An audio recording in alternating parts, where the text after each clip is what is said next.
All right, welcome back to our Saints baseball fans for this week's In the Dugout segment. Once again, we are not in the dugout because the JVs are out there playing Mills Godwin as we speak. So we're going to be in the classroom again this week. Another good week for Saints baseball. A couple wins last week, and because we're a little later this week, picked up one already this week against Nanceman. I think the guys handled being off and snow and weather last week really well. Again, we talk about that sort of thing and being ready to go. A great shout out to Coach Whitlow and Zach Crescent, who take care of the field, not just this week, but all year round, so that when we get some weather like we did last week, we got back on the field. It's faster than anybody around. So it was great. Thank you to them, and great that we were able to get out there. Good game against Altoona. Altoona, I think, got better and better as the weekend went on. They had a tight game against Benedictine on Saturday, so that they were first time out of the box. I think we did a really good job of going after a team that first time on the field and that sort of thing. So I thought we swung the bats pretty well, fielded the ball pretty well, certainly pitched well for a good game, and then came back against John Paul the Great on Saturday, who I think we saw on one level maybe wasn't as strong as some of the teams we've played, and that can be a real trap. And I don't think we played a great game. We talked a little bit about not getting as many balls in the air as we did in that game, but I think we did what we needed to do in that game. It's really good to see. So a 2-0 week followed up by going down to Nanceman, Suffolk, which is never an easy place to play. We haven't played there in a couple of years, guys, but I mean, you saw we're up there and kind of out in the middle of the field, and it's gray, and 15 people in the stands. It's cold, and real quickly you could be in the third, fourth inning and down a couple runs, but you haven't gotten off the bus yet. And I thought it was great. We scored early and stayed with it. I thought their pitcher was a pretty good pitcher. They're going to win some. They're going to win some games through the year in the D2 level and the TCIS. With that pitcher, and I thought the lefty that came in late will do some things for him. So that's a real good start to things. A couple other things going on. We had our first yoga session this morning, and just for the parents' sake, nice. The boys did a great job being here this morning on time and cooperative. I think the instructor was very impressed with you guys' willingness to do what was asked and really try things. And so great job this morning. And what we explained to the guys last night was this will be expected, but I'm also going to be understanding if there are times during the year when they've got work, they're not feeling well, where the early morning is difficult and they need to pass on something. But obviously we don't expect that every week. But I also want to be smart and reasonable with these guys to know how to manage their time and work and their health and all that sort of thing. So the parents, you've heard that as well. If you got any questions about that, please let me know. We don't have a down on the farm report, right? Because They just played the one game. Yeah, the JVs just played the one game against Altoona. It was a high-scoring affair, and now they're finally moving on to Godwin. Anything from the hitting side of things, Coach? Yes, from the hitting side of things.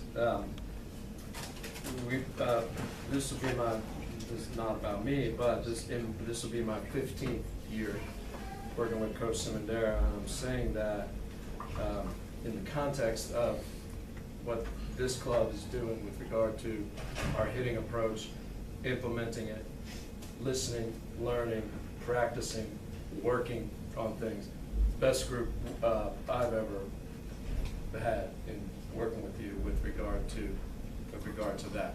Usually 2, 3, 4 weeks into the season, we have to go back and review. Okay, here's what we're doing. Why are we doing this? Why aren't we putting our approach in practice and in the games to work? And so I'm really pleased about it. We are taking our walks. Good hitters take walks. A walk is better than a hit. That shows we're being patient. We're sitting on our pitch, and we're we've out-hit everybody we played, and obviously outscored everybody we played. So, couldn't be happier. That doesn't mean we relax and say we're good, we got that. No, it's ongoing and it's constant and it changes with every new pitcher that we face. But couldn't be happier with it, and it's paying off. So thank you guys. Appreciate it. Good work. Good work. Good work, guys. That kind of plays into some of the things we'll say about this week leading into the Player of the Week. First shout out is actually to Connor Crook getting a victory in the first game in the John Paul the Great game. Did a good job going out there, going after people. So great job, Connor.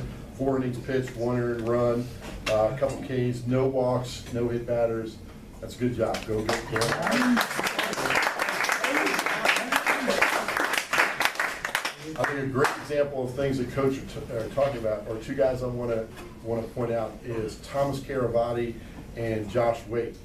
At this point, just we're trying to stay away from statistics, but last week they were 5 for 9 combined and 9 for 13 getting on base.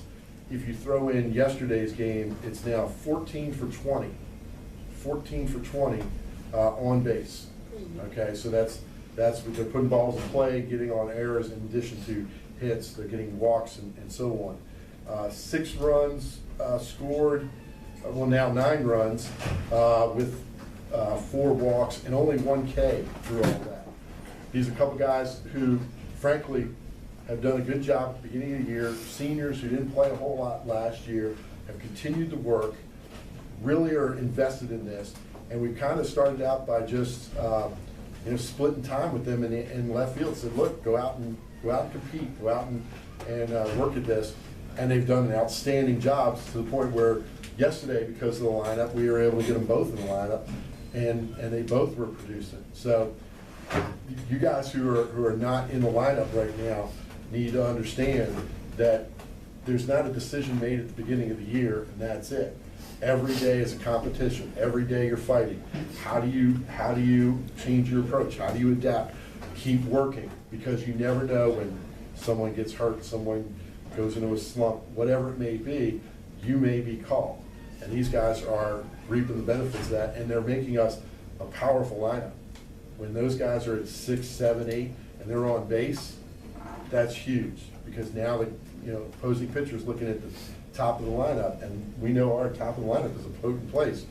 You throw those guys in there with what Will Atkinson did yesterday with a couple hits, and now 6, 7, 8, 9, there's no rest. There's no rest for a pitcher, and that's really hard. That's really hard. So a shout out to Thomas and Josh for, I think, a great start to the year.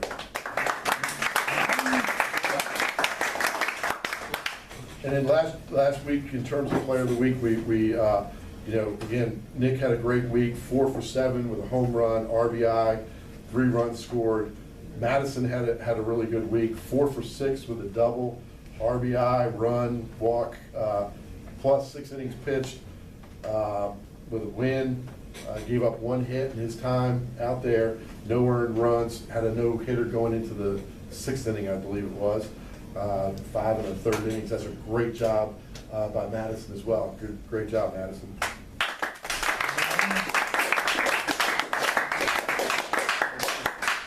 Player of the Week this week. You're gonna have to do better than that. This week's Player of the Week, however, is Donovan Murphy. Donovan last week was 4 for 8, and with home run, 5 RBIs. Couple runs scored, and more important, just because you can put up stats and they don't matter. They're guys they talk about get hits when the game's decided. He actually, his hit with 2 strikes and 2 out against Altoona were huge. It was a 2-strike approach. Kind of reached over the plate, knocked the ball up the middle. Think about that, guys. You're a pitcher, and you're 1 out or 1 pitch away from the game being 1-0 and the innings over. You feel like you've got momentum. Donovan fights, plunks that ball in the center field. Now it's 3-0. It's a completely different situation, completely different game. that he's playing in, we're playing in. And then I think, you know, the game against John Paul the Great, the home run, we were up about 5, that ices it. You know, that ice, and that was about as impressive a home run as we were going to see. So that was great to see. If you add in yesterday, you know, 6 for 12 with a home run, double, 6 RBIs. So great job. Coach, you give me the helmet. What up, Bert?